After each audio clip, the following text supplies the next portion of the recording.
Hi and welcome back to the channel. We are continuing Avatar: The Last Airbender. This is season 1, episode 2, and it is titled The Avatar Returns.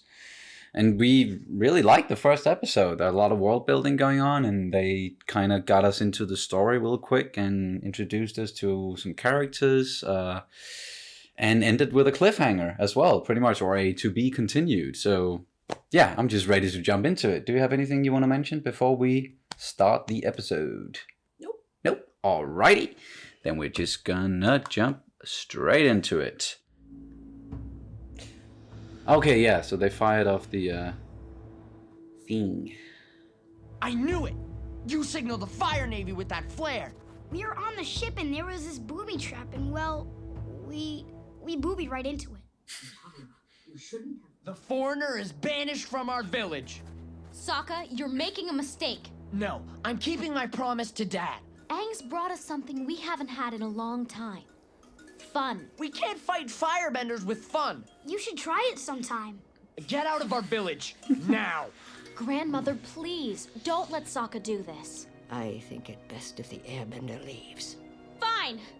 Then I'm banished too. Come on, Aang, let's go. Wow. Where do you think you're going? Aang is taking me to the North Pole. I am? Great! Katara! Would you really choose him over your tribe? You're the one forcing her to choose. Tara, I haven't cleaned my room in 100 years. Not looking forward to that. It was nice meeting everyone. Let's see your bison fly now, airboy. Yep. Reluctantly. Don't go. I'll miss you. I'll miss you too. He'll be back.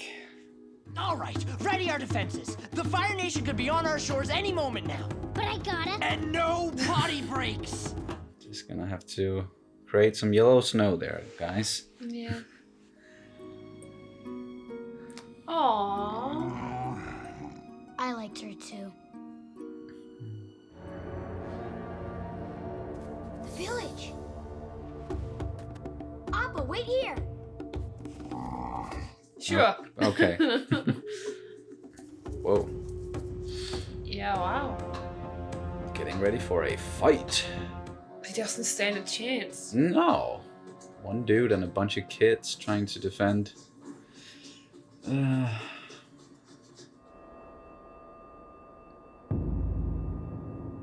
It just looks like it's one dude. Yeah. I do not like their odds. Oh man! Yeah, there goes your tower, dude. Once again. Yeesh.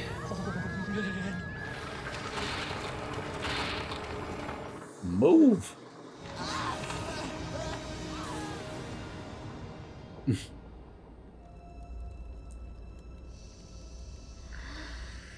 Shouldn't they be hiding, some of them? Okay, now you need to move.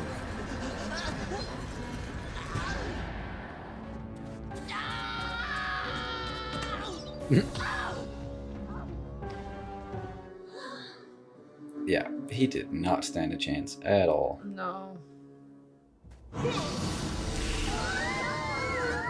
I know you're hiding him! No, don't. Dude. This is not good. No, it's not.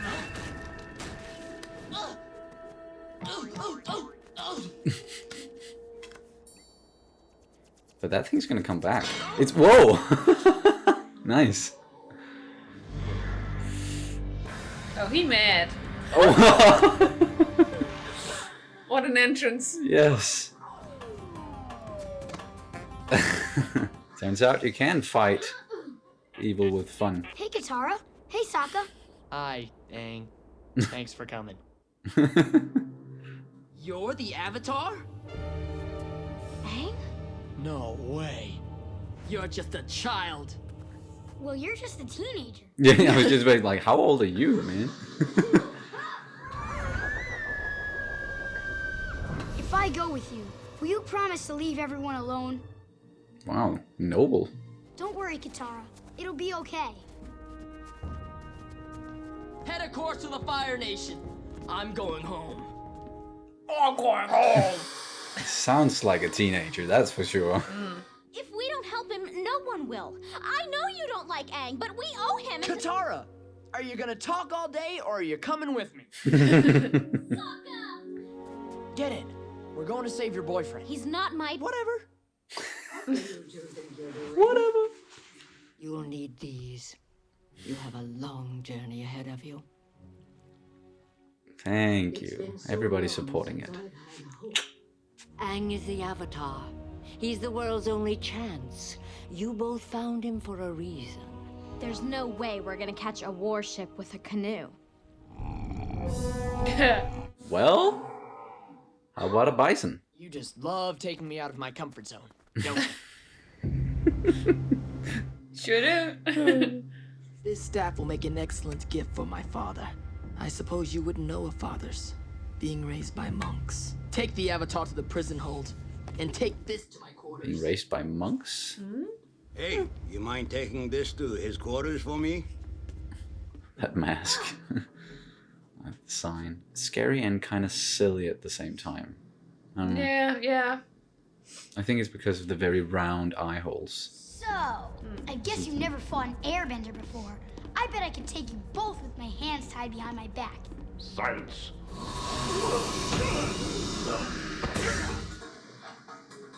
And yeah. Up. Ascend. Elevate. Sokka doesn't believe you can fly, but I do, Appa. Come on, don't you want to save Aang? It's not Tinkerbell. Yep. Yep, yep. Yep, yep.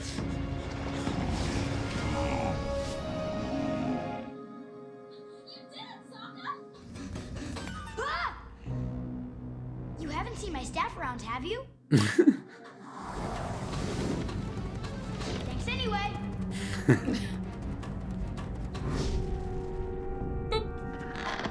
Oh, nice.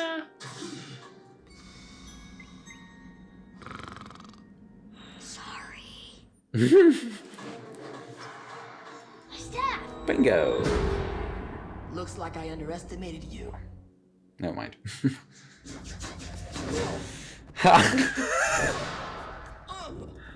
Nice. Now Using he a just pissed fucking him off. mattress. Yeah. Seems like he's pretty pissed off all the time. Yeah. Angry teenager. Someone heard him.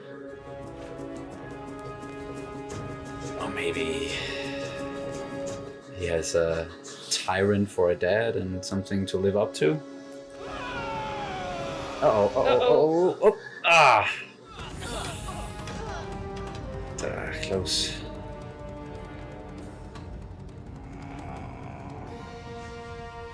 What is that? It's a flying bison. Yeah.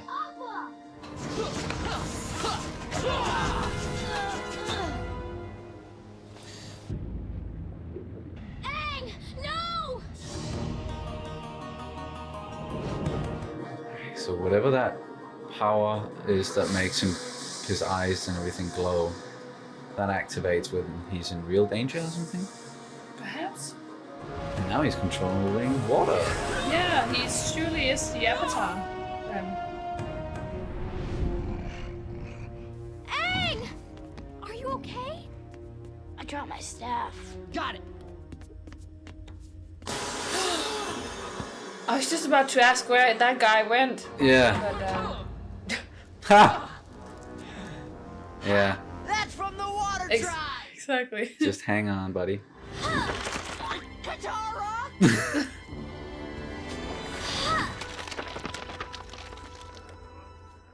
Nice. Yip yip, yip yip. Oh, excuse me. Shoot them down! With. Oh.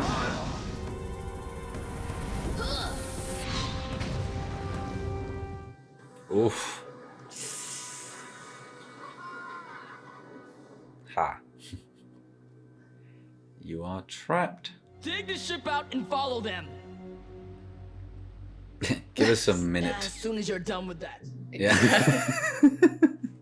The world's been waiting for the Avatar to return and finally put an end to this war. And how am I going to do that?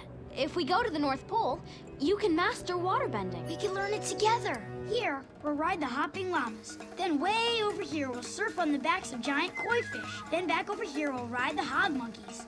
They don't like people riding them, but that's what makes it fun. What? No. Dude, no. Focus on the Consent. mission. Consent, my friend. Yeah, that too.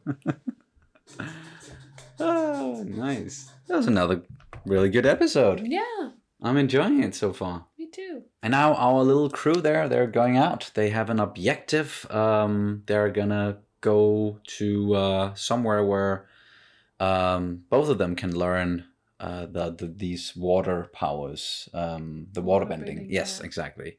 And the way, like the order of how they're gonna do it is water, earth, fire. So that's as far as I can see, that's the name of each season. The first one is book 1, water, and then it's book 2, earth, and book 3, fire. And he already knows how to do the airbending, so that's not an issue, I guess. So that it kind of seems like all the avatars that are then airbenders, right? Not necessarily, I think. I think the Avatar is, and I'm not. You can correct me if I'm wrong. But I think Avatar is an individual who is able to bend like all 4 elements, I but know the that only one. one. But I don't think that they necessarily only come from airbenders. I think they can. I think that they can be any type. Okay. But It's then just that he only needed to learn those 3, and in that particular order. yes, that's. But I don't know if it's true. just like a plot armor or something like that. Yeah, I don't know how that exactly how that works. Maybe they'll explain it to us at some point. Yeah, but at first in this episode, the village there, they got very angry with Aang for activating these booby traps and firing up the flare. We boobied right into them, or whatever he said there. And then they kind of told him to fuck off, which I thought that was a very quick decision to go from, hey, we like this guy, to, oh, you made one mistake, now we can't have you here. Yeah. And even though they know, or they knew that he also has powers and he would be able to protect them and stuff, and especially since they didn't really have anyone to protect them except for the brother. Yes, Katara and Sokka. So yeah, Sokka, his brother, Katara, the sister. And he was pretty much the only guy in the village, Sokka, who was able to defend them, or he tried to, at least. He didn't really do an impressive job per se, but he was able to at least hold them off a little bit until Aang arrived there, and then he just gave himself up. He was like, he looked at them and he was like, oh, they're scared, they're in danger. What is the fastest way I can get them out of this situation? And he just thought very quickly to himself, okay, if I give myself up, will you leave these people alone? Okay, then we'll do that, because that's definitely the right thing to do. And he seems like he has like a good moral compass, Aang. Yeah, but we also learned in this one that he was raised by monks. Yes, So that's perhaps the way that I think most monks and other religious people that lives in celibacy, like what are they called? Nuns. true. And the likes, I usually do have a very Strong moral compass. Exactly. Yeah. And I just think that perhaps that because he was raised by monks, that perhaps that they have been able to mold him into this. Yeah. Because he already seems like a very good person with some good priorities and such. And one thing he prioritizes very high, though, is having fun. Yes. That is very important to him, having fun, it seems like, and even being able to defeat your enemies while having fun or doing something fun to defeat them, and he kind of did that with sliding in on the penguin and everything, and has a bit of a quirky side to him where he really wants to go around the world and just slide on animals, and even animals who don't want it. And as Kat said, consent, man. Don't just go sliding on an animal who doesn't want it. So maybe these monks are kind of quirky as well and likes to have fun, or maybe that's just him and his, like, that's his personality, and these monks are maybe more, because when I think of monks, I don't necessarily think of fun loving in that way. And like very quirky, funny people. I think like they're more serious and down to earth and spiritual and grounded, exactly. And but we'll see. I love everything about him. Yes. He's a guy straight after my heart. He's really, really great. So as I mentioned in the last one, some very compelling protagonists already. These three that we're following, and I like the writing very much actually, and just the pacing, and these first two episodes definitely. They've been great. So I'm really intrigued to learn even more about this world and the different tribes, and what really is like what makes an avatar, how is and maybe some more about his past, Aang's, because the whole been frozen in ice for 100 years thing is interesting, at least. So and as we also mentioned in the last one, these first two episodes, they are directed by Dave Filoni, so maybe that's also why I really like them. I don't know, but probably not. But he did a good job with the first two episodes here, definitely. Yeah, and I think one of the things that I noticed and that I really like is how it has a certain ironic distance to itself. Like there's doesn't take itself too serious. Exactly. It's for example the first thing that pops into my mind is that after they escaped from the boat, and she kind of froze the guys. Yeah. And then the Prince Zuko guy was like, "We need to go now. We need to go after them. Get them!" Angry, and then we see these people in the background like trying to heat these guys up, and then he's like, "Yeah, okay, after you're done that." After you're done with that. So, exactly, and it just. I don't know. I really like that it doesn't take itself too seriously, because if it had been some epic story where it was very serious and stuff, they probably wouldn't even have noticed or mentioned anything about it or something. So I think that was just kind of cute, and totally. I like that as well, and I think that's also something that we get from the Clone Wars and Rebels and the sort that the stuff that Filoni has been working on as well, where it's like it can be serious, it can be very exciting, it could be tragic, and it could be very funny, and it can bounce around with those vibes and themes, and is good at not taking itself too seriously, but still having moments once in a while where it's really emotional. And I'm sure we're gonna get to parts that are gonna be very emotional, and there's gonna be maybe not jokes flying around every second minute, but here at the start to get us into it and get us into the world, it's a nice blend so far. I was a little bit once we saw that when he went into the water and his arrows kind of lighted up. I was just thinking about whether this was on purpose, like if he can control when he shifts to this avatar state power thing, or if it was something that was completely like it was something separate from him. But then they actually talked about it on the Bison, that he actually is aware of himself doing it, but he doesn't want the power. And of course we're going to delve a lot more into that, and why he is like he is, and why he didn't choose this. Exactly. All of this. And I'm really compelled by that. Intrigued by it, yeah. Same here. That's why I mentioned the possibility of going further into his past and like experiencing like, okay, what went down 100 years ago Why Exactly. and why is he the Avatar, and what is this whole thing about I didn't want it kind of deal? Did he Why even, did he freeze himself did down? he even have a choice? Yeah, why did he do that? Or as you say, like, he's aware that he has the power, or he is like the Avatar, but is he able to control it? Can he activate it, or is it something that he doesn't know how to activate yet?